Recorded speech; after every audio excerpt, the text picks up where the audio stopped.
I wish I was able to do that with Murray, man, because I didn't really get to hang around Murray, even though I did.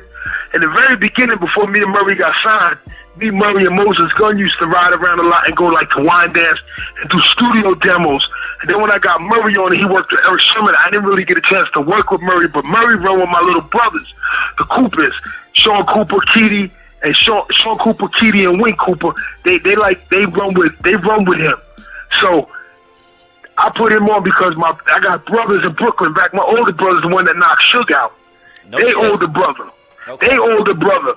Wanted to get that Suge over some Akon shit way back down the road. But, you know, life is crazy, my G. Like, I would have never thought that I would have been part of that to that level of, you know, because my little brother's big brother was working for him, and that shit went down. So how did that happen? So what happened? Akon and them was working, and he was working with them, and some shit went down, and Suge did something, and he caught him with the right hand, and Suge fell.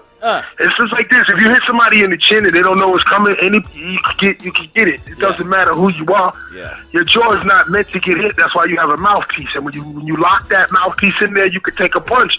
But if your mouth is wide open and it ain't tight, somebody hits you in your bottom, you could break your shit real quick.